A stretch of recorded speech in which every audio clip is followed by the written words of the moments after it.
Boa noite, pessoal. Primeiramente, eu gostaria de agradecer a todos e a todas a presença nessa noite. Esse é um dos eventos que nós estamos fazendo durante o ano em relação à folha de pagamento, em relação ao e-social especificamente. Tá? Bom, então o professor Leandro já fez a apresentação, então nós já podemos iniciar a falar um pouquinho sobre o e-social. Mas, primeiramente, eu só queria ter uma noção do público. Aqui a maioria é estudante, certo? Quem é profissional já na área? Quem já trabalha na área de folha de pagamento? Algum profissional da área jurídica? Certo. Bom, então nós vamos falar um pouquinho sobre o impacto do e-social. O que o e-social causa ou está causando na nossa vida na folha de pagamento. A folha de pagamento ela não abrange especificamente só cálculo de folha. Não abrange somente contabilidade, contabilização. Mas nós temos várias áreas que são envolvidas, como gestão de pessoas, medicina e segurança do trabalho, a área jurídica e também os nossos prestadores de serviço, que por muitas vezes nós precisamos contratar para fazer um serviço mais qualificado para nós. O que nós vamos tratar hoje? Nós vamos ver um pouquinho do conceito do e-social, para nós ficarmos situados. Nós vamos tratar um pouquinho de medicina e segurança no trabalho. Vamos falar um pouquinho sobre fiscalização. Como que o governo faz a fiscalização, como que as multas são aplicadas e qual medida provisória que está estabelecida, qual decreto. Nós vamos alinhar também as nossas rotinas do departamento pessoal, porque hoje não basta apenas nós sermos um profissional, um analista, um contador. Nós temos que trabalhar nos processos que são inerentes à nossa folha de pagamento. E por último, eu vou deixar um momento aí para quem quiser tirar dúvidas, para a gente conseguir elucidar aí algumas questões. Bom, vamos falar um pouquinho sobre o e-social. O que é o e-social nas nossas vidas hoje? O e-social, eu sempre trago ele como um grande banco de dados, uma caixa de informações. O e-social ele veio para trazer benefícios tanto para o governo, quanto para nós funcionários, quanto para as empresas. O e-social ele vai armazenar, ou seja, já está armazenando todas as nossas informações como empregadores, nossas informações como funcionários. Quais são as nossas informações que já estão lá? São as nossas informações relacionadas à parte previdenciária, à parte fiscal e à parte trabalhista. O e-social ele tem diversos objetivos. Alguns objetivos que são declarados pelo governo e alguns objetivos que eles estão subentendidos. O principal objetivo que eu sempre cito, que ele está subentendido, é o aumento da arrecadação. Ou seja, o e-social, como ele é um grande banco de dados, estão concentradas todas as informações trabalhistas, previdenciárias, tributárias nossas. O governo vai aumentar e já está aumentando a arrecadação. Nesse sentido. Por quê? Antes do e-social, muitas empresas e muitos funcionários estavam na informalidade. Com o e-social, isso tende a acabar. A empresa é obrigada a formalizar os vínculos trabalhistas. Dentro dos objetivos declarados, nós temos aí os direitos dos trabalhadores. O governo sempre diz que com o e-social os direitos dos funcionários, dos trabalhadores serão preservados e garantidos, uma vez que nós estamos prestando vários tipos de informações. Nós temos também como objetivo a simplificação da entrega dessas obrigações. Anteriormente, nós tínhamos, na nossa área de folha de pagamento, várias obrigações acessórias. Além das obrigações principais, nós tínhamos as acessórias. Então, nós tínhamos Manad, CAGED, RAIS, a CEFIP, para entregar INSS, para entregar FGTS, e assim por diante. Com o E-Social, vem a substituição dessas obrigações. Um outro objetivo bem importante é a eliminação das redundâncias, ou seja, com as obrigações antigas que eram prestadas pela folha de pagamento, várias informações elas eram repetidas ao longo do tempo. E com o E-Social isso tende a diminuir, a prestar somente uma informação. Quando nós informamos um funcionário, um dado de um funcionário, nós prestamos uma única vez, através dos eventos. E aqui eu acho a mais significativa e a mais importante é a qualificação das informações.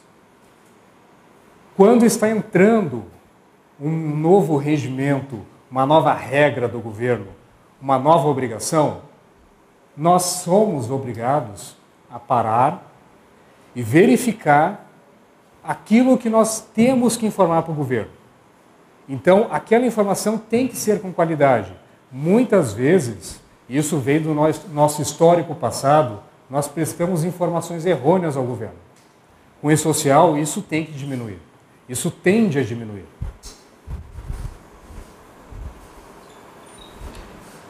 Bom, e quem está obrigado a entregar o E-Social? O E-Social, ele mudou um pouquinho da nomenclatura. Ou seja, antes, para o governo, existia somente a empresa e o empregado. Com o E-Social, agora não existe empresa, existe empregador.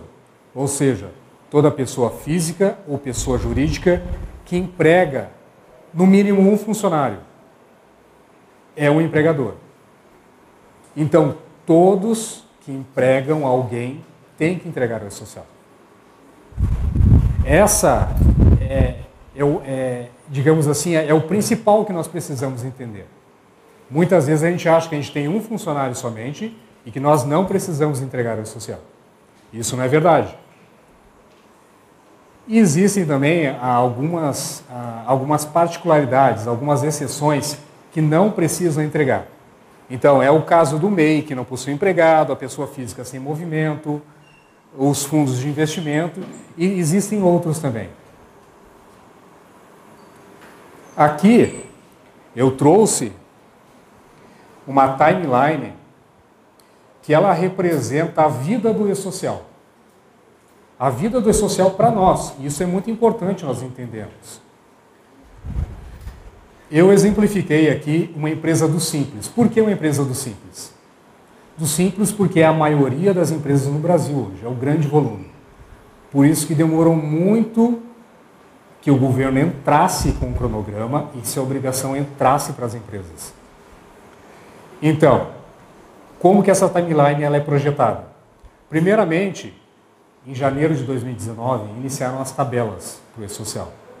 Então, tudo que é informação pertinente à empresa, ao empregador.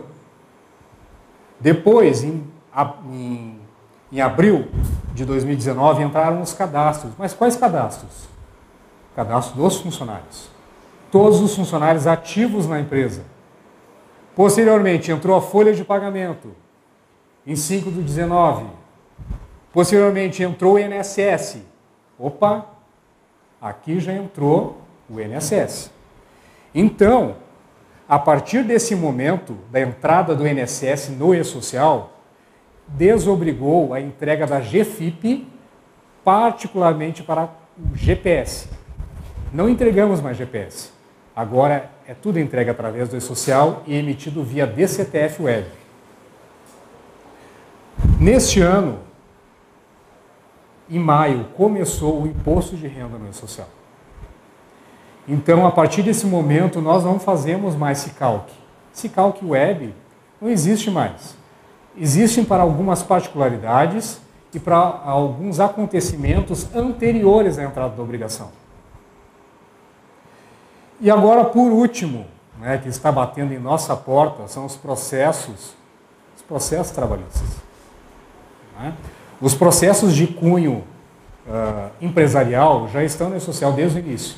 Lá nas tabelas, tabela 1070. Agora os processos trabalhistas entram efetivamente agora em outubro de 2023. Esse grupo de informações, ele teve 3 adiamentos. E agora é quente. Ele vai entrar e as empresas vão ter que cumprir essa obrigação. E por último, que eu acredito que não vai ser o último ciclo do E-Social, nós temos o FGTS Digital, que entra em janeiro do próximo ano. Com isso, fecha o primeiro ciclo do E-Social, que é abraçar todas as obrigações, toda a parte tributária e toda a parte de recolhimento que nós temos que prestar para o governo.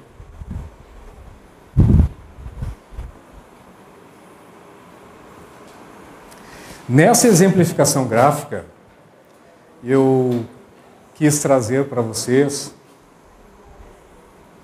o entendimento do E-Social. Mas o que o E-Social faz com essas informações? Aqui nós temos, de um lado, o empregador, a empresa, que presta a informação para o E-Social e fica tudo centralizado no governo, no RET. Essas informações que estão centralizadas no E-Social, elas são disponibilizadas para algumas interfaces do governo. Nós temos a carteira de trabalho digital, a nossa CTPS digital. Então, a partir do momento que nós criamos um vínculo trabalhista, que nós admitimos uma pessoa, essas informações já são cadastradas na CTPS digital. E assim sucessivamente. Ou seja, quando nós fazemos algum tipo de alteração contratual, já vai também para a carteira digital.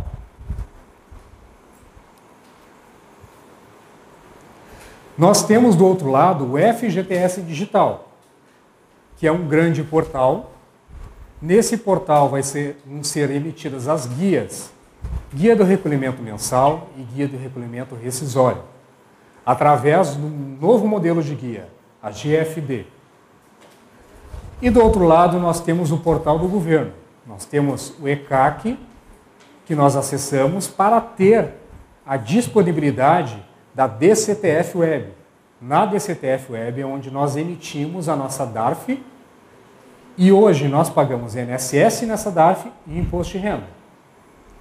Do outro lado nós temos o PERDComp, também que é interligado com a DCTF Web, onde nós podemos fazer as nossas compensações dos nossos débitos e créditos tributários. Então, hoje o cenário do E-Social é esse. Eu poderia resumir o E-Social simplesmente nesse slide, para o nosso entendimento. Mas eu quis trazer um plus, algo a mais para vocês. Eu destaquei aqui uns principais eventos do E-Social. Ah, Rafael, mas o que são os eventos? Eventos são grupos de informações que nós prestamos em um dado momento para o governo e cada grupo de informação, ou seja, cada evento tem um prazo específico para nós transmitirmos. Então, nós temos os principais eventos de tabelas, que é toda a parte do cadastro da empresa. Então, nós temos o cadastro da empresa, do estabelecimento matriz, das suas filiais, nós temos o cadastro das rubricas, né, que vão compor a nossa folha de pagamento, e assim em diante. Nós temos os eventos não periódicos, que são os eventos relacionados à vida do funcionário na empresa, o labor do funcionário. Então, nós temos admissão, nós temos afastamentos, desligamentos, nós temos os eventos que são relacionados à medicina e segurança do trabalho, e agora, por último, que eu destaquei em vermelho, os eventos que são relacionados ao processo trabalhista. Nós temos também os eventos que nós chamamos de periódicos. Por que periódicos? Porque em um dado momento ele vai acontecer. Esse dado momento é quando? É quando nós fechamos a nossa folha de pagamento. Então, periodicamente, esses eventos têm que ocorrer. Então, nós temos a remuneração, nós temos o pagamento. A remuneração eu posso resumir da seguinte maneira: é a nossa declaração da nossa dívida para o E-Social. O pagamento é o pagamento da nossa dívida líquida. O valor que o funcionário vai receber, o valor que é depositado para o funcionário.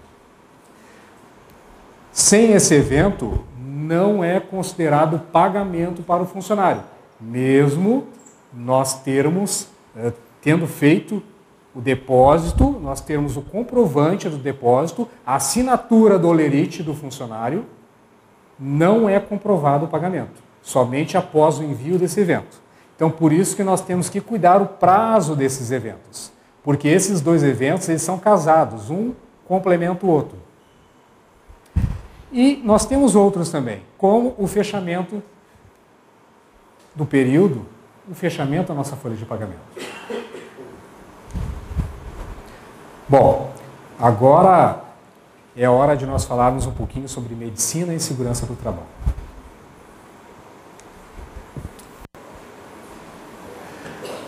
A medicina e a segurança no trabalho, para o E-Social, desde o início eles tiveram várias discussões e mudaram até a carga do regulamento.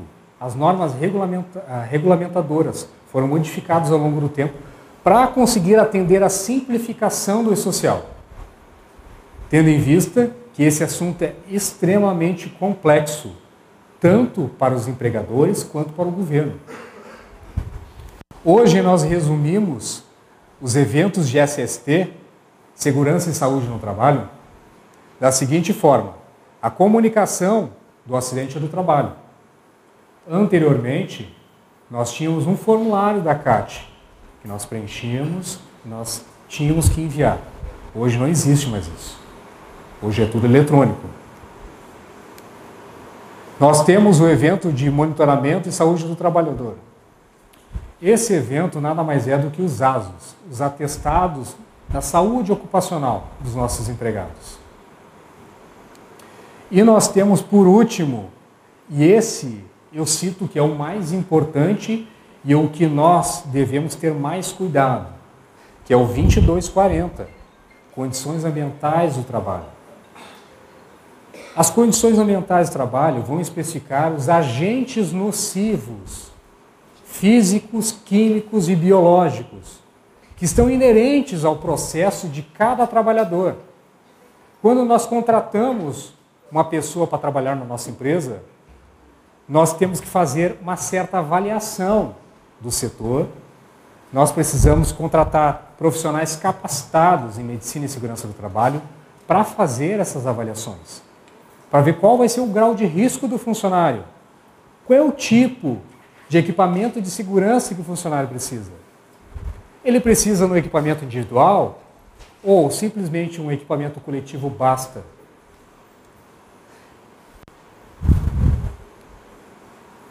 Será que a nossa empresa, que nós profissionais, estamos preparados como folha de pagamento para o que vem, para o que já está aí desde o início do ano passado, principalmente para as empresas do Simples? Alguém já ouviu falar nesses documentos? Ninguém? Pois então. PGR, Programa de Gerenciamento de Risco. É o programa que a empresa precisa estabelecer conforme o seu enquadramento. Existem alguns enquadramentos que são considerados enquadramentos especiais, como a empresa do Simples, empresa micro e de pequeno porte, e os MEIs. Esses não são obrigados a fazer o PGR, mas deviam fazer.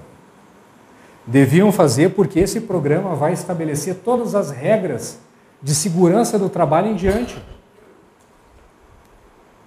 Nós temos o laudo técnico, o LTCAT. O LTCAT, ele vai especificar qual é o risco do nosso funcionário. Ele vai verificar especificamente aonde, qual é o local que o funcionário está trabalhando, qual é o tipo de EPI que ele tem que utilizar. Esses EPIs são controlados, nós entregamos, nós temos o controle de registro desses EPIs. Um técnico qualificado, dependendo do setor, fez uma auditoria, verificou luminosidade, ruído, vibração. Tudo isso é especificado na LTCAT. É o laudo mais fundamental que nós temos na parte previdenciária, porque ele não é trabalhista. A LTCAT é previdenciário. Existe norma regulamentadora que especifica a LTCAT. Existe uma instrução normativa específica sobre a LTCAT. IN 128. E na IN 128 estão especificados o que a gente pode e o que a gente não pode fazer. Como que a gente pode substituir a LTCAT? Eu sempre digo que a gente não substitui a LTCAT. Nós temos a declaração de inexistência de risco, ou seja, para essas empresas, esses desempregadores, que são em enquadramento especial e que não precisam fazer uma avaliação, simplesmente entra hoje no portal do governo, que se chama PGR, e emite a declaração. Mas será que isso está certo? Isso está completamente errado. Na verdade, a declaração de inexistência de risco, ela só pode ser feita sobre algum tipo de avaliação técnica. Precisa ter de segurança do trabalho, precisa ter um técnico de segurança do trabalho para fazer a avaliação disso. E aonde que vai estar a avaliação? LTCAT. Como que nós vamos emitir uma declaração de inexistência de risco se nós não fizermos a LTCAT? Se nós não formos contratar uma empresa qualificada, uma empresa de renome no mercado, porque hoje existem muitas empresas que prestam esse tipo de serviço, mas elas não estão qualificadas. Isso eu vejo diariamente com os meus clientes. E nós temos também o PCMSO, Programa de Saúde Ocupacional. Dependendo do nosso enquadramento, nós precisamos fazer. Nós temos que ter o cronograma dos nossos funcionários, quando que vão ser feitos os exames e quais são os exames. E aonde que isso vai especificar? Quem vai dizer qual é o exame? Qual é o exame físico que o funcionário vai ter que fazer? LTCAT. Tudo remete a LTCAT. Então não temos como nós fugirmos desse laudo. Existem hoje empresas que por N motivos não fazem LTCAT.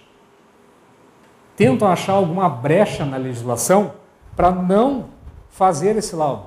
Mas isso é completamente errado. Quando nós estamos fazendo os eventos que são relacionados à medicina e à segurança no trabalho, nós temos o nosso antigo PPP, que agora é através do 2240. O 2240 é obrigado para todos os funcionários e para todos os empregadores. Não temos como fugir. E na IN 128 está especificado que para fazer um PPP tem que ser baseado numa LTCAT. Se não for baseado, e nós fizermos por conta própria, nós temos um grande risco. Um risco de ser processado civilmente por isso.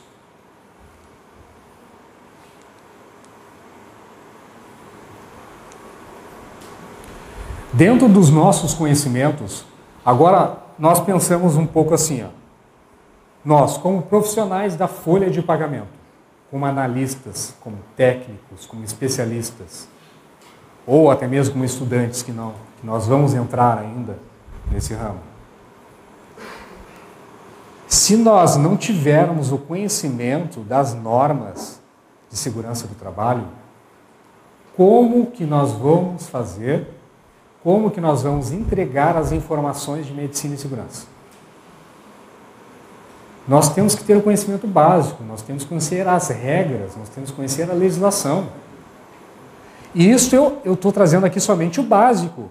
Ó, a NR1, que é o Programa de Gerenciamento de Risco, é a PGR. NR7, o PCMSO, como eu citei. NR9, a NR9 é a base legal para que nós possamos fazer o 2240, o antigo PVP. Então, esse conhecimento nós precisamos ter. Só que nós não somos obrigados. Nós, agora eu entro no papel de escritório contábil. Se nós, como profissionais da folha de pagamento no escritório contábil, nós não temos essa qualificação, que nós não somos obrigados a ter, que nós não somos um técnico de segurança, nós não somos um perito, nós não somos um engenheiro. Nós precisamos contratar alguém que nos traga essa informação. Porque se simplesmente nós, como profissional, mandarmos as informações e a gente não conhece toda essa carga, toda essa nossa legislação que é pesada, é extensa, que existem mínimos detalhes, que no mínimo detalhe a gente pode ser autuado e ganhar uma multa, nós não podemos fazer.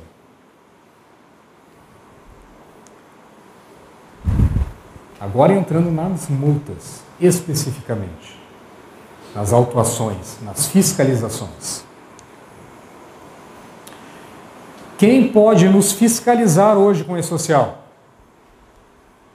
São esses 4 entes. Secretaria do Trabalho, a Secretaria, o CIT, né? Secretaria de Inspeção do Trabalho, que tem várias delegacias pelo Brasil. Cada delegado age de uma forma. Receita Federal, toda a parte tributária, Caixa Econômica, Previdência Social. Então, esses são os agentes que vão nos fiscalizar. E quando que eles vão nos fiscalizar? Ou será que ele já está fiscalizando? E simplesmente eles não estão autuando e nem cobrando multa nesse momento. A informação já está no E-Social, nós somos obrigados a entregar no prazo. Então basta os agentes cruzarem os dados. Quando eles quiserem, quando for oportuno. Quando for oportuno aumentar a arrecadação, quando for oportuno começar a multar as empresas, e essas multas, dependendo do grau da multa, ela pode fechar uma empresa. Então, por isso que o E-Social, o governo, amenizou essa situação agora. Então, eles estão autuando, estão multando poucas empresas hoje, mas isso tende a crescer. Tende a crescer quando? 2025. A tendência é que 2025 tenha um aumento muito expressivo nas autuações e nas multas. Eu trouxe alguns exemplos. E esses exemplos não são exemplos que eu imaginei. São exemplos que estão especificados exclusivamente na portaria 667. Esta portaria, ela estabelece todas as regras e as multas que podem ser aplicadas. Existem 3 tipos de tabela. Uma tabela especifica a multa fixa e a outra variável. Existe mais uma tabela de correlação. Nós relacionando, então, o E-Social com o que está estabelecido nessa portaria, nós temos algumas multas. Então, quando nós tratamos lá de uma admissão, nós deixamos de fazer a admissão de um funcionário, nós podemos ser multados em R$3.000 por funcionário. Quando nós não enviamos um registro de um autônomo ou um registro de um sócio, que esse sócio é obrigado a entregar o registro, ele recebe pro labore, R$402. e assim sucessivamente. Nós temos eventos periódicos também, correlacionando a nossa folha de pagamento, o nosso cálculo que nós temos que fazer mensalmente. A remuneração.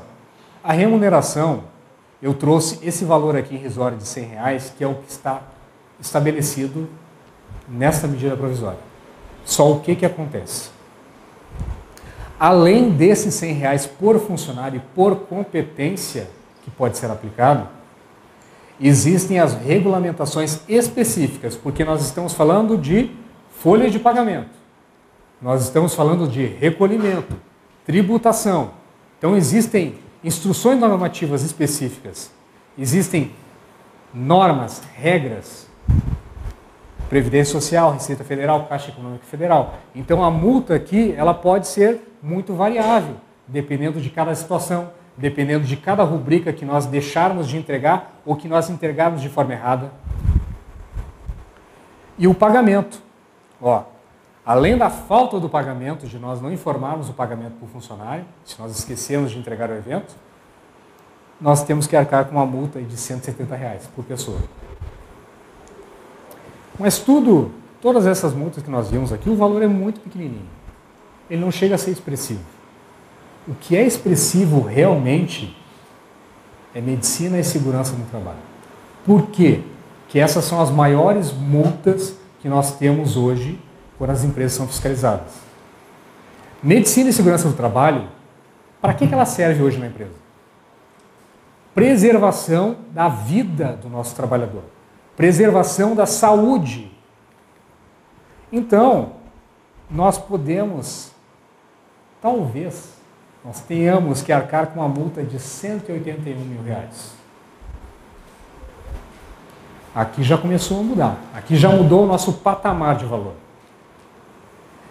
Essas multas, elas podem ser retroativas. Essas multas, elas podem ser aplicadas várias vezes se nós formos reincidentes.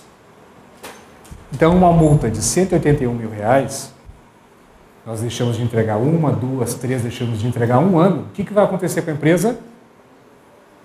Vai fechar. Vai pedir recuperação judicial.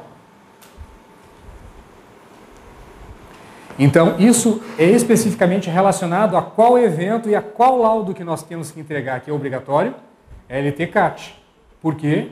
Por causa do nosso PPP, por causa do nosso perfil psicográfico previdenciário, que nós entregávamos anteriormente, que agora nós vamos entregar através do evento 2240, aliás. Desculpa. Nós temos também 2210, que é a CAT. Né? Então, a CAT aqui eu não quis colocar nenhum valor, porque a CAT ela pode ser muito variável. Dependendo do tipo de acidente de trabalho, dependendo do que ocorreu, dependendo do local, do acontecimento desse acidente, pode variar essas multas. 2220. Então, os nossos atestados, né? O nosso ASO, os nossos PCMSOs, o nosso programa que a gente tem que estabelecer e fazer periodicamente com os nossos funcionários. Aqui, eu gostaria de fazer um parênteses nesses atestados. O que acontece hoje com o PCMSO? PCMSO, nós temos que fazer conforme o enquadramento da empresa, conforme o nosso quadro funcional, a quantidade de funcionários que nós temos na empresa. Então, existem várias regras. E quem não está obrigado a fazer o programa de saúde ocupacional tem que entregar o ASO. Qual é o ASO que tem que entregar? Tem que entregar o ASO admissional, o ASO demissional. Quando tem uma mudança de função e essa função muda o setor da pessoa, muda o processo, a atividade, essa atividade tem que ser reavaliada. Então, por isso que precisa ser feito um atestado dessa mudança. E o que ocorre aqui? Quando um MEI ele não é obrigado a fazer o ASO, periodicamente, a norma estabelece o quê? Que a cada 2 anos tenha que se fazer admissional, demissional. Então, assim, As normas hoje no Brasil, elas são muito confusas. Confusas no sentido do quê? Ela estabelece um regramento, mas ela abre uma brecha. Só que, se você, como empresa, com enquadramento especial, deixar de fazer um atestado no momento da admissão do funcionário, qual é o sentido de fazer o exame admissional? Qual é o sentido de fazer o exame demissional depois que o funcionário já foi demitido? Não tem sentido. Então, a nossa legislação está um pouquinho ainda confusa, mas eu acredito que isso ainda vai mudar com o tempo. Aqui eu estou trazendo um gráfico que ele é divulgado pelo próprio governo. Tá? Lá no site da Secretaria de Inspeção do Trabalho, qualquer um pode consultar quais são as autuações, quais são as multas que o governo está aplicando hoje. E aqui eu fiz uma breve correlação em relação a maio de 2023.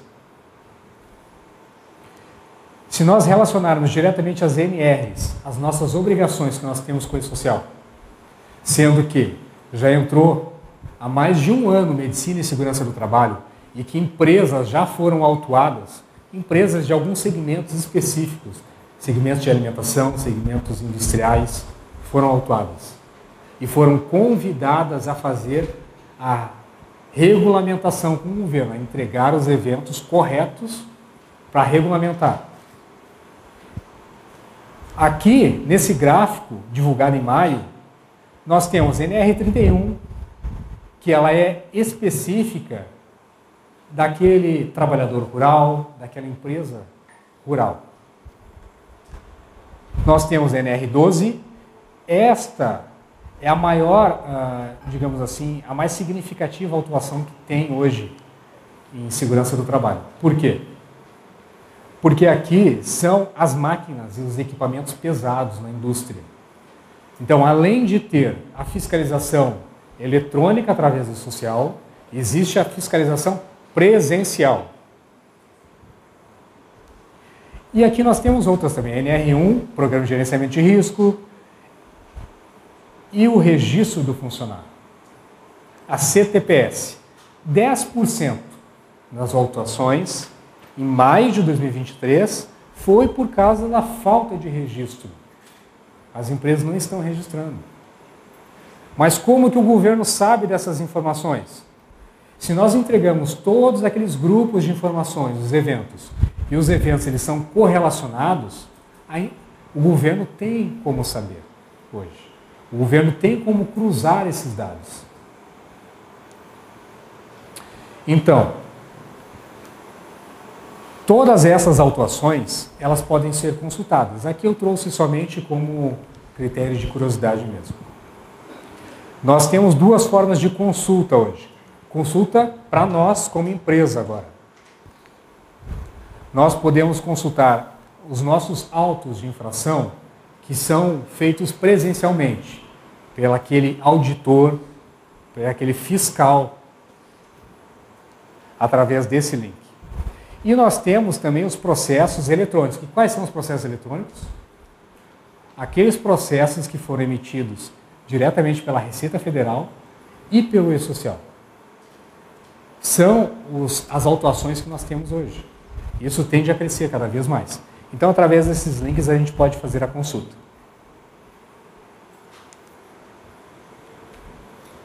Alguém tem alguma pergunta pontual até agora?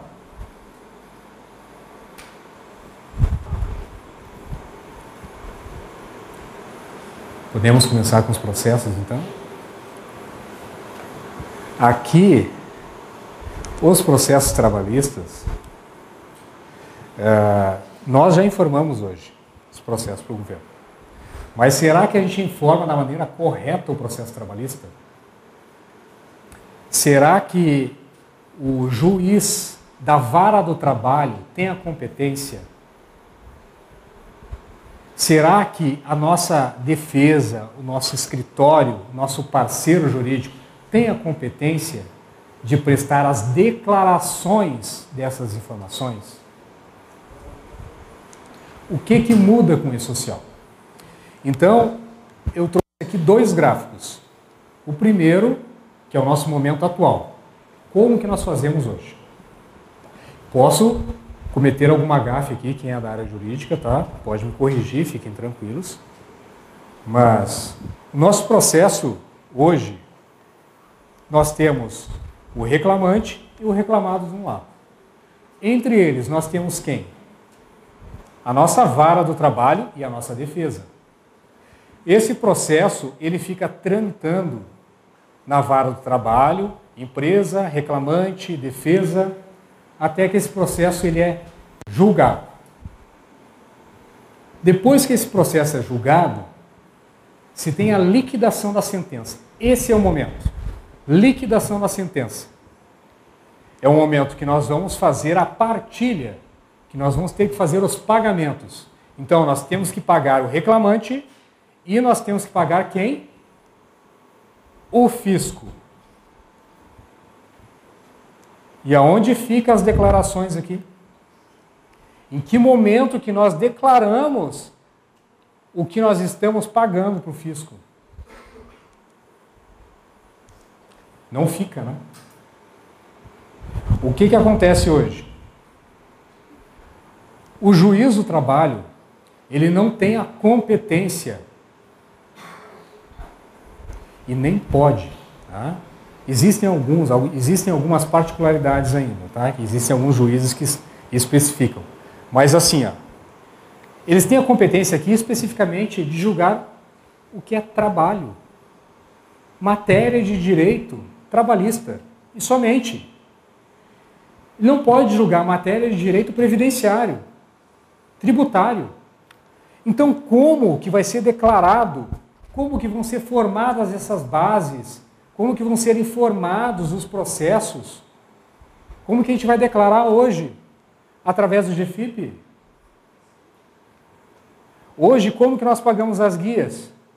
Nós temos lá o sistema de acréscimo legal, nós entramos e fazemos pagamentos. Nós temos o SICALC, que nós pagamos o tributo, quando isso é especificado no processo. E a GFIP. Tem empresa que nem faz GFIP. Tem empresa que não entrega. Agora isso muda. Com o E-Social, isso vai mudar. Por quê? O processo ele se torna linear. Em que sentido?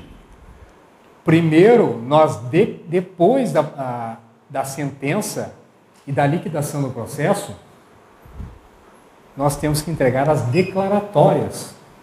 Ou seja, a obrigação acessória vem primeiro do que a principal.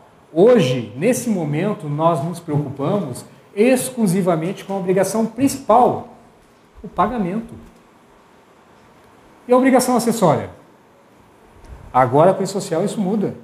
Então, nós vamos ter que entregar os eventos que são relacionados a essas declarações, para daí, então, emitir as guias e fazer os pagamentos ao fisco e fazer o pagamento ao reclamante. Tudo através do E-Social. E como que vai ficar? Como que vai ser esses pagamentos?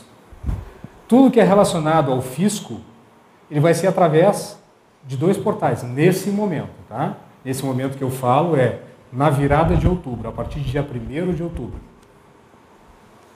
Nós vamos entregar, através da DCTF Web, uma DARF numerada, como nós já fazemos hoje, para fazer o pagamento da nossa folha de pagamento mensal. E nós vamos pagar tudo que for relacionado a recolhimento previdenciário, tudo que for relacionado à tributação, talvez retroativa. Então nós temos que pensar nisso. E nós temos aqui também a GFIP ainda. Infelizmente, nós precisamos da GFIP. E qual é a GFIP que nós vamos entregar? 660, que é exclusiva de FGTS. Hoje nós temos lá a 650 e a 660. Tá? A 650, você declara o que é de cunho de processo trabalhista, parte de FGTS e INSS.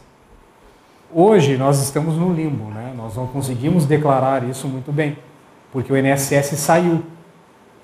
Daí o que nós temos que fazer hoje?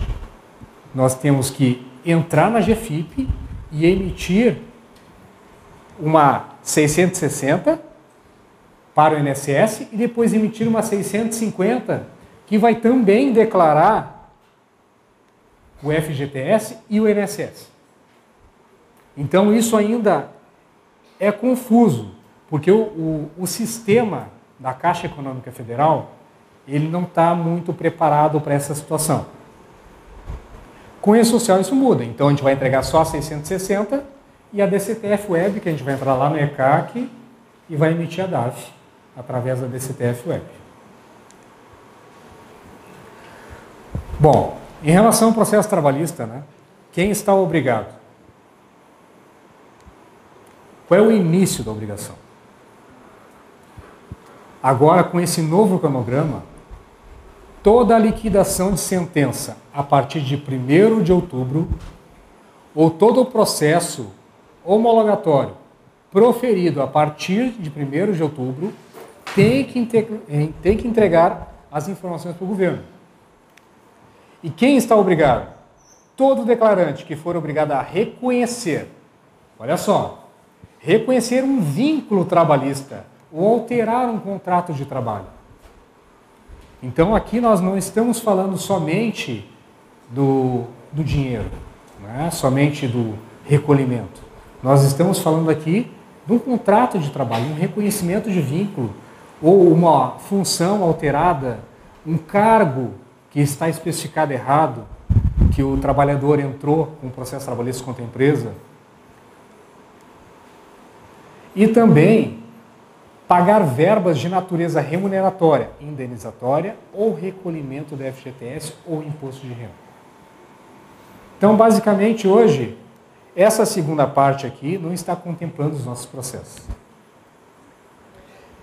Eu acho que ainda esse ano a nossa vara do trabalho ela não vai estar preparada, tá? Porque tem que ter uma adaptação de toda a nossa área jurídica ainda com o E-Social, e eu vejo no dia a dia na empresa muita confusão nos processos trabalhistas. Então tem juiz que julga o processo, liquida o processo e especifica algo totalmente fora do contexto, do nosso contexto.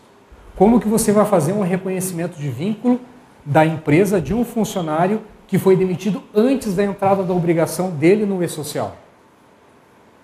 Então os juízes estão fazendo isso, estão pedindo para entrar no E-Social e fazer o reconhecimento de vínculo, mas não tem como. Não tem como fazer, tem que ser via CTP física, se o funcionário ainda tiver para fazer. Então isso está bem confuso. E agora isso vai mudar, só que eles vão ter que se adaptar. Quais são esses eventos, né? Então nós temos o evento 2500, que é o processo que a gente vai declarar.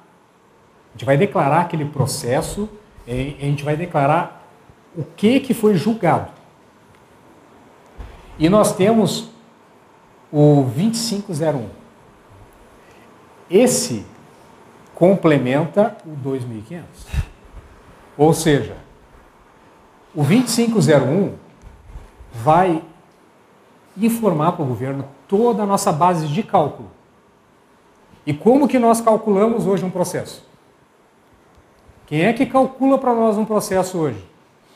Será que nós estamos informando ou nós estamos calculando as bases corretas? Tem um profissional específico para isso, né? Que muitas vezes quem contrata é a Justiça do Trabalho ou a defesa. Ou às vezes a Justiça e a defesa contratam para fazer a contraprova. Prazo de envio. Então nós vamos ter aí até o dia 15 do mês subsequente da entrada do processo. Ou seja, se o processo foi liquidado dia 3 de outubro, nós vamos ter até o dia 15 de novembro para entregar a obrigação.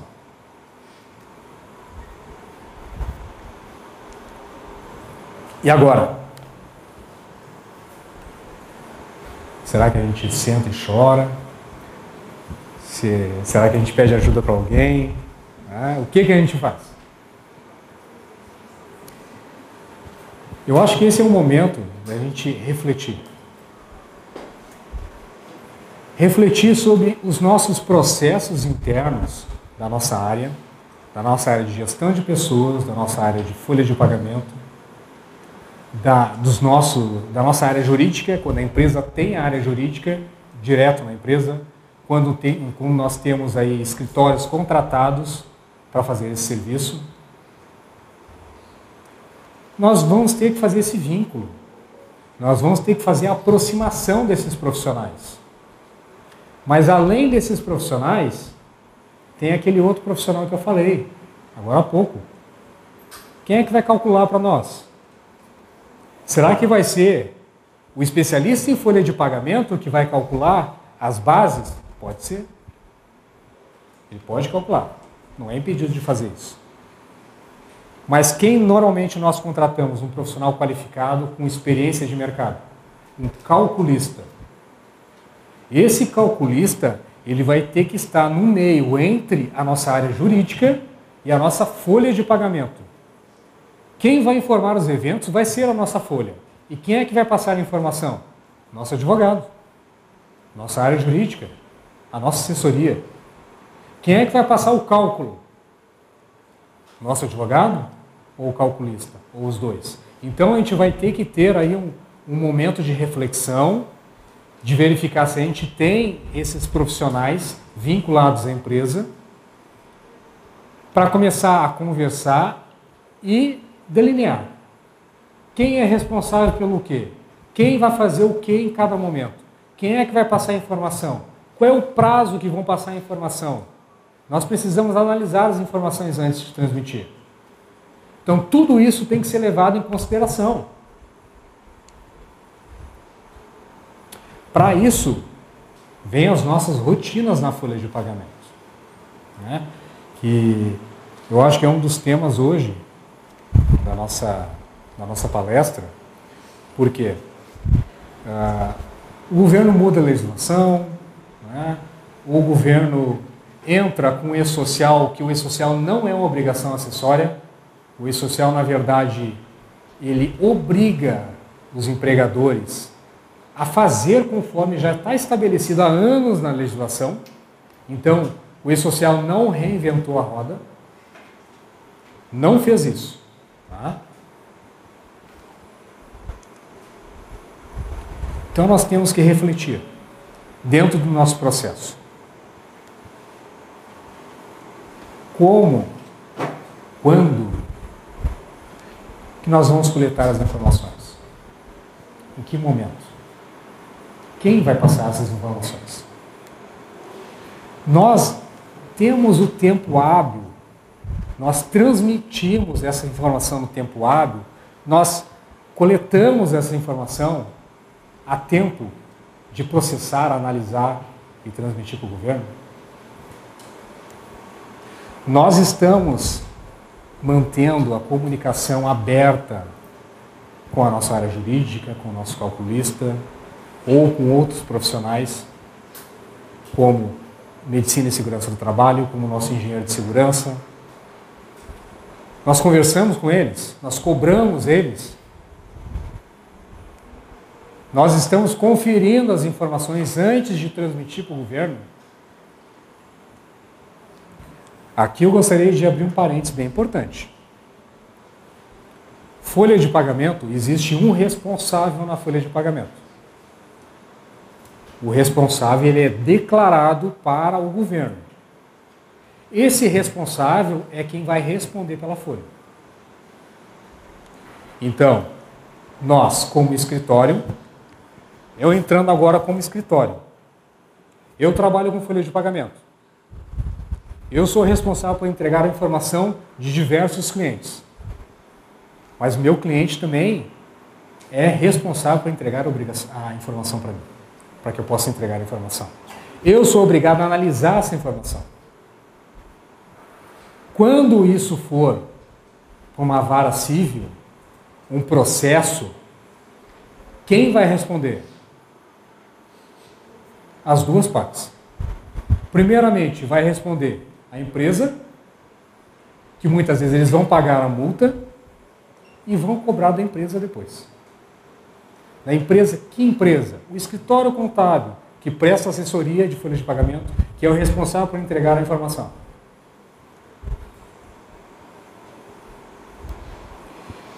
E por último, e não menos importante, nós estamos enviando do prazo correto as informações.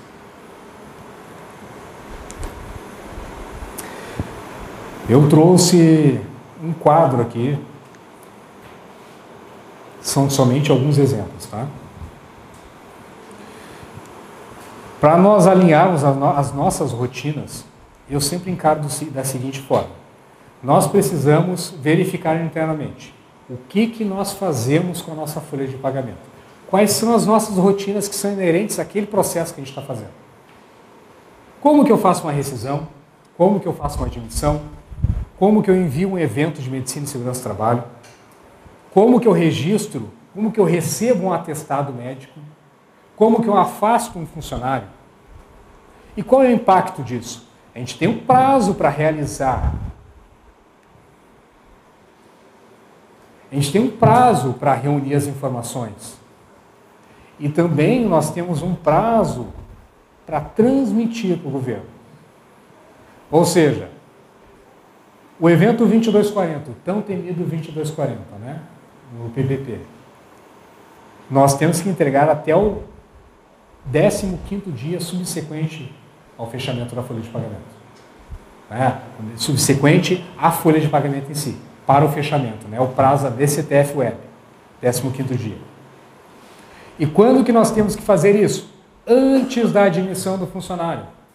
Então nós temos que prever qual é a área que o funcionário vai entrar, qual é o serviço que ele vai realizar, para que quando ele entre, a gente faça o laudo e a gente consiga transmitir o evento no tempo correto. Admissão de um funcionário, o evento 2200. Para o governo, nós temos que transferir 24 horas antes do início da atividade do empregado. Então, se o empregado vai começar dia 1º, dia 30, a gente tem que transmitir para o governo. Senão a gente está descumprindo a regra. E a partir desse momento, nós temos que reunir as informações. Mas então eu vou reunir a informação no dia 30. Não. Nós temos que reunir os documentos dos funcionários antes da admissão. Nós temos que fazer um exame admissional antes da admissão.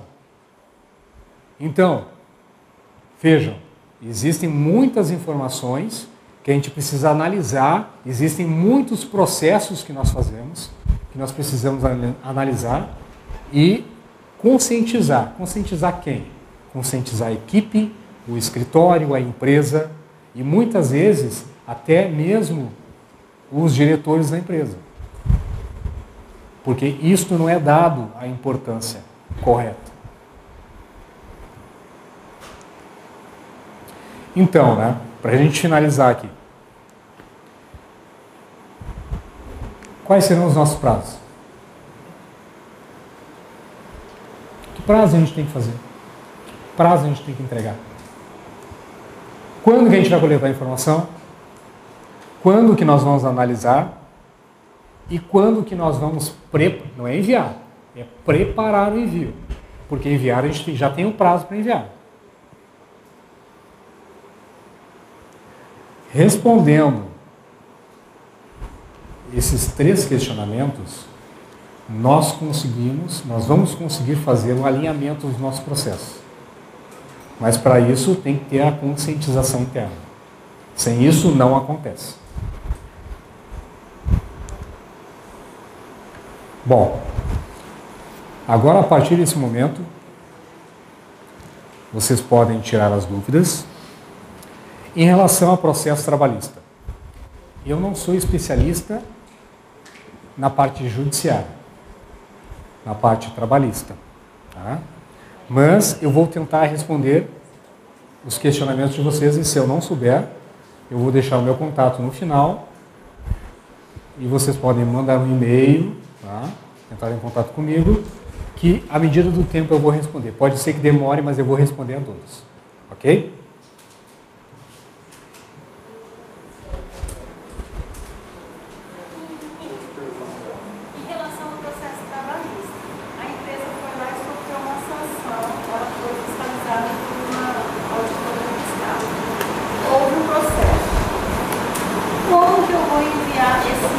Essa informação para o E-Social, eu vou cadastrar lá no processo. Como que é passar essa informação?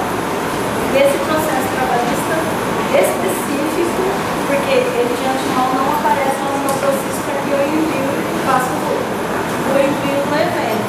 Como que eu vou fazer para cadastrar e fazer esse... Qual o seu nome? Renata, eu sou da Contabilidade do Ar. Prazer, Renata. Renata, o que acontece hoje, tá? O nosso sistema não é exclusivo do nosso sistema hoje, tá? Da Processa. Isso todos os sistemas do Brasil. Eles estão em constante adaptação às legislações. O processo trabalhista, como ele foi promulgado, ele foi adiado algumas vezes e teve mudança no regulamento do social, o sistema ainda não está 100%, não está preparado 100%. Por quê?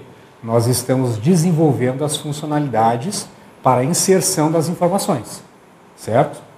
Mas basicamente, como que vai ser? Você vai inserir as informações no sistema como faz hoje, certo? E vai transmitir da mesma forma que é transmitido hoje o E-Social. Só que vai ter um prazo específico para você transmitir. Somente isso. Já está em vigor? Não. O prazo... Vou voltar um pouquinho aqui, tá? Ó, o prazo para a entrada do processo trabalhista no social é dia 1º de outubro, certo? Então, assim, não sei se é isso que você quer perguntar, tá? Deixa eu ver se eu entendi. Se você tiver processos que foram julgados antes, a entrada da obrigação do social, se esses processos foram liquidados anteriormente, você não vai precisar transmitir isso a partir do dia 1º de outubro. Tá? Não vai ter aquela carga toda de informar os processos da empresa para o E-Social. Não. O que o E-Social quer receber? Ele quer receber a partir do dia 1º de outubro aquilo que foi liquidado a partir dessa data. Os que estão pagando, geralmente eles têm acordo trabalhistas em processos e a empresa acorda em pagar parcelado, vamos supor, 10 parcelas do reclamante. Mesma coisa. Já foi liquidado o processo, certo? Não. Não vai precisar. O que acontece com o E-Social? Nós temos o evento 2500, 2500. Nesse processo, você vai informar ali a liquidação do processo. Nessa liquidação do processo, vai ter as informações do processo. Certo? Então, você vai informar ali, por exemplo, no 2500, você vai informar os dados do processo, os dados previdenciários, tributários não vai ser informado ali, é somente recolhimento. Então é recolhimento de INSS e FGTS, no 2500. No 2501 já é a parte tributária, já é pagamento de guias. Daí o pagamento de guias, sim. Daí a gente vai ter que informar isso retroativamente, mas somente quando?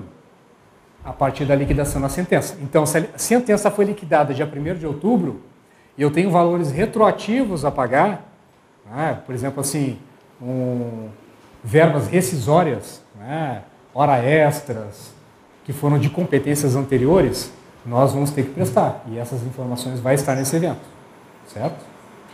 Mas, se ele foi liquidado antes, então tem assim um ponto de corte, liquidação da sentença, certo?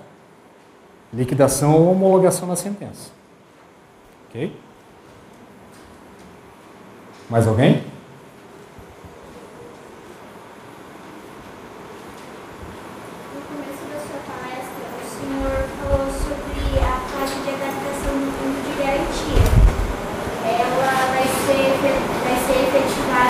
De janeiro de 2024. O senhor pode estar apontando um lado positivo e lados negativos dessa mudança, da unificação da guia? Eu só vejo o lado positivo. Porque a gente que faz a toda seria mais rápido. Mas tem algum lado negativo que poderia estar nos atrapalhando em algum processo? O que pode atrapalhar é o que já acontece hoje com a folha de pagamento. Vamos imaginar assim. Nós temos que transmitir as informações, certo? Então, o FGTS hoje, a gente já transmite a informação. Quando a gente fecha a folha de pagamento, nós enviamos a remuneração, o evento 1200, a gente já entrega as rúbricas que são pertinentes com incidência de FGTS. Então, isso já está no governo. Só que o governo não está cobrando ainda, certo? A cobrança vai ser a partir de dia 1º de janeiro de 2024, certo? Assim, ó, o ponto positivo, eu só vejo ponto positivo. Por quê? Hoje, com a GFIP, nós temos, quem trabalha aí o dia a dia, né, na folha de pagamento, sabe o perrengue que a gente passa. Por quê? O sistema da Caixa, a maioria das vezes, ele tem problemas. Nós temos que atualizar tabelas, nós precisamos atualizar todo tipo de informação. Às vezes o sistema não funciona, nós entramos na conectividade, a conectividade 1.0, agora a conectividade 2.0, dependendo do computador. Se não tiver preparado, não funciona, não consegue nem fazer o upload das informações. Então, assim, ó, com o e-social, nós já estamos transmitindo a informação, já está lá dentro. Qual vai ser a única dificuldade? Acessar o site do FGTS Digital e imprimir a guia. Somente isso. Mas, se porventura nós tivermos alguma dificuldade de entregar o fechamento da folha, daí sim, daí é um ponto negativo. Por quê? Se nós deixarmos para fechar lá no último dia, o nosso prazo para fechar é dia 15, na DCTF Web. E nós vamos no dia 15 fechar. O que vai acontecer? Lei de Murphy. Vai dar errado. Por quê? Tem todas as empresas do Brasil transmitindo para os servidores do CERP. Os servidores do CERP não têm capacidade de processamento dos dados. Então, existem pontos, existem latências nos servidores que não atendem. Daí cai, fica lento a informação. Ou muitas vezes você vai deixar processando o evento por 8 horas. E quando ele processar no governo, vai processar no prazo errado. Então, esse é o único ponto negativo que eu vejo com o FGTS Digital, que é o ponto negativo que nós temos hoje na nossa folha de pagamento, certo? Então, especificamente do FGTS, só vejo coisas boas. E eu estou torcendo para que eles não adiem a entrada lá em janeiro.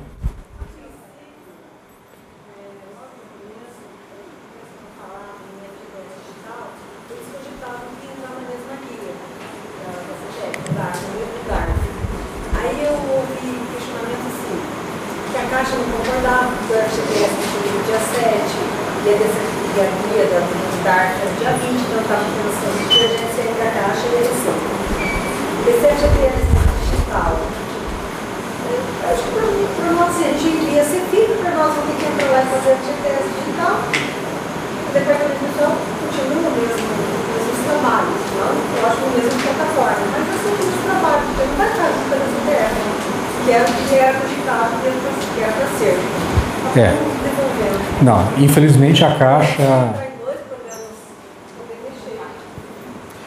a Caixa, ela sempre foi o ente rebelde do governo, né? Ela nunca quis o e-social, a Caixa, desde o início. Lá, quando eu comecei a trabalhar nos softwares de folha de pagamento, com o início do e-social, em 2015, né, de 2014 para 2015, que foi a entrada do decreto. A Caixa já disse, ó, eu não quero o e-social. Eu participava de alguns comitês, e os comitês, assim, ó, quando entrava a Caixa não queria, a Caixa ficava de fora. Então, assim, a Caixa foi ficando de fora, só o que aconteceu? Todos os entes entraram e ficou só a Caixa de fora. Então, eles se obrigaram a entrar com o FGTS Digital. Só que o FGTS Digital não é um projeto novo. O FGTS Digital já é um projeto de 3 anos. Somente ano passado que foi aprovado o decreto no final do ano para a entrada do FGTS Digital. Daí foi decidido. Quem é que vai desenvolver o FGTS Digital? Vai ser a mesma equipe do CEPRO que desenvolveu o SPED, que desenvolveu o e-social. Agora a Caixa vai passar a responsabilidade para eles. Por isso que o prazo está entrando agora, senão ia ser adiado novamente, essas informações. Então, é um problema, é um problema que a Caixa sempre teve, né? Ficar de fora dessas informações. O que acontece com o recolhimento, né? Isso também eu vejo como um ponto positivo. Com o FGTS digital, passa a ser dia 20. Então, hoje nós temos até dia 7. Com o FGTS digital, passa a ser dia 20, por causa da emissão da DARF. Os dois entregarem as declarações no mesmo prazo. Engraçado que a Caixa Econômica Federal é 100% do governo. E a Receita Federal também é do governo. Eu não sei quem chegaria até o final lá, mas se disse logo, a gente deveria que sofre com isso. Quem está na ponta do processo sempre sofre, né? Essas multas que você mencionou aí, 3 mil que você falou, essas aí, vão ser cobradas a partir de agora. Já eram para estar sendo cobradas, né? Não, o que acontece, tá? Ano passado, a Caixa autuou algumas empresas de alguns ramos específicos, e a Caixa não, desculpa, o governo, né? E o que o governo fez? O governo convidou a empresa, eu te convido a regularizar a tua informação. A tua informação está errada, eu cruzei os dados, está errado, então você precisa regularizar. Se você não regularizar, eu vou te autuar, e se o prazo da autuação não for cumprido, eu vou lhe multar. Então as empresas fizeram a regularização das informações. Tá? Essas informações que o E-Social, né, que a Secretaria de Inspeção autuou, foi tudo relacionado à RAT, né, ao fator de risco da empresa. Então, porque o RAT é muito fácil de cruzar os dados. Porque nós estamos passando as informações da empresa, nós estamos passando o KNAI preponderante, aquele KNAI que tem mais funcionários trabalhando na empresa, e para esse KNAI nós temos um risco, nós temos funcionários ali dentro e nós temos processos que nós estamos transmitindo através do 2240, que é o nosso PPP. Então, todos os dados conseguem ser conciliados e cruzados ao mesmo tempo. Então, o RAT foi muito fácil de se cruzar. Então, por isso que eles autuaram essas empresas. E as multas em si, diretamente do E-Social, eu não tive notícia ainda. Tá? Mais alguma pergunta? O momento é agora, hein? A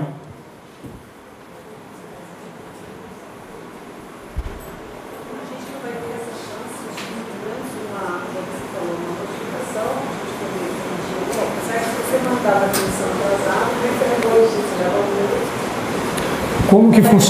Como que funciona hoje com o ECAC? Não abre a caixa postal do ECAC hoje e não tem uma autuação lá dentro? Não tem uma notificação? quando você atrasa no envio, já está na hora que você envia, já veio já veio. É a mesma coisa. Aconteceu quando começou esse TFOS, a gente estava enviando no oficial, o SPF que demoraram uma plena sexta-feira, né? E aí eu sei que a internet estava caindo tudo, aí o Dani chamou me enviando. Eu falei, porque até 8 horas da noite eu estava no escritório. E aí o que aconteceu? A internet caiu quando achou. Você estudando que nem saber, nós tivemos que pagar crianças mais. Isso acontece muito. Né? O governo ele não quer saber se o nosso provedor de internet está com instabilidade, se a nossa concessionária de energia derrubou a energia por algum motivo, né? Cortou a nossa energia. Então, eles não querem saber. Eles querem que o prazo seja cumprido. Se nós temos até o dia 15 para entregar, por que nós não entregamos no dia 1º? Temos 15 dias para entregar. Quando que nós fechamos a nossa folha? Daí é o ponto de alinhamento do nosso processo interno. Quando que a gente vai fechar a nossa folha de pagamento? Antigamente, lá quando surgiu o E-Social, o que o governo queria com o E-Social? Que todas as empresas fechassem a folha de pagamento até o último dia do mês, dia 30 ou dia 31. Qual que é o problema disso? Quem faz apontamento, quem faz o ponto eletrônico, quem faz o lançamento das informações, quem faz lançamentos de atestados, como que você fecha isso dentro desse prazo? Se você tem uma hora extra no último dia, como é que você vai fechar dia 31? Então você tem que estabelecer processos que você consiga dar alguns pontos de corte na empresa e fechar até o dia 24, fechar até o dia 25, para você ter 5 dias para fechar sua folha de pagamento, analisar as informações e entregar a obrigação social. Então isso é alinhamento de processo. A mesma coisa acontece para o dia 15. A empresa, perante a legislação, pode pagar até o 5º dia útil. Pode pagar. Vou e pago no dia 5 o funcionário. Pago no dia 5, informa o evento 12, 10. Após a informação desse evento, eu tenho que fechar a folha de pagamento. Eu vou fechar no dia 5? Não, vou fechar no dia 6, no dia 7. Se for final de semana, vou fechar no dia 8. Ó, daí já comeu um tempo nosso. Então, o alinhamento de processo, ele vai fazer com que a gente olhe internamente o que nós estamos fazendo, se aquilo pode ser melhorado, para que a gente não seja penalizado lá na frente.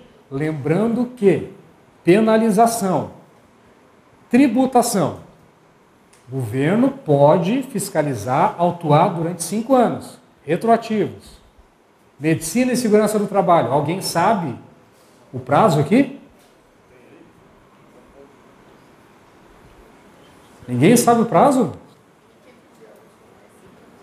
Não, mais uma chance.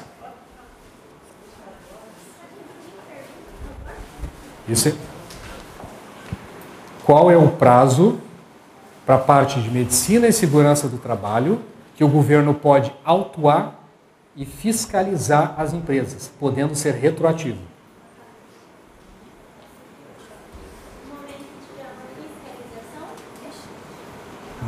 Não.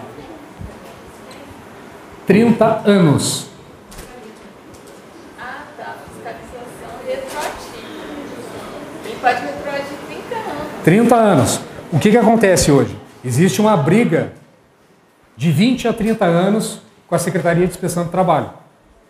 Então vamos partir do pressuposto que é 20 anos. O que está sendo aceito hoje.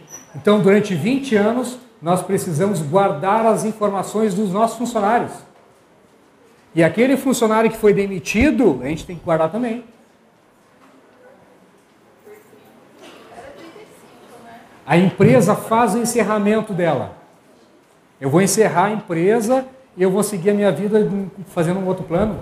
Eu tenho que guardar durante 20 anos as informações. E os escritórios têm essa capacidade física e tecnológica hoje? Os escritórios das empresas têm? Não tem. Antigamente, nas empresas, nós tínhamos aquele arquivo morto, né? Que ninguém queria entrar no arquivo morto. Era a pasta de 2.000 funcionários que passaram pela empresa. É a mesma coisa hoje, continua da mesma forma. Isso não teve mudança na legislação. E pelo jeito não vai mudar. Porque é a preservação da saúde do trabalhador. Se é uma aposentadoria especial que precisa de um PPP de 20 anos atrás, você tem que ter a comprovação para passar. Então, está tudo interligado. Você me fala, então, no produtor rural, 20 anos atrás, não sabia nem o que era técnico de segurança do trabalho, mais engenheiro. Aí chega um advogado, manda lá uma notificação extrajudicial para a gente providenciar um PPP. Aí fala que o contador pode assinar, ou o proprietário da empresa. Cara, o proprietário já morreu, não sei do filho, pelo menos, estava com o contador. Nossa, só para quê? O contador atual. O contador atual na época nem fazia essa contabilidade desse provedor. Não vai pagar. Esse é um grande problema que nós temos hoje. Bom, pessoal, nós vamos ter que encerrar por aqui as nossas perguntas, tá? Eu vou passar a palavra aqui para o Leandro. Primeiramente, eu gostaria de agradecer a todos, tá, a disponibilidade desse momento. E que não esqueçam, né, que para fazer tudo isso que nós discutimos hoje aqui, existe sistema para isso. Nós temos hoje a Procis. Né? A Procis hoje ela tem a capacidade de atender toda essa demanda. E essa possibilidade que tem hoje, principalmente para os estudantes, né? Essa possibilidade hoje é o quê? É você se formar, você exercer a sua profissão e ter um ano aí do nosso sistema que você possa utilizar sem se preocupar com o pagamento. Tá? Mas isso, quem quiser maiores informações, aí tem o professor e também tem o Delboni que pode tirar maiores dúvidas, tá bom? Muito obrigado a todos. Tenham uma boa noite.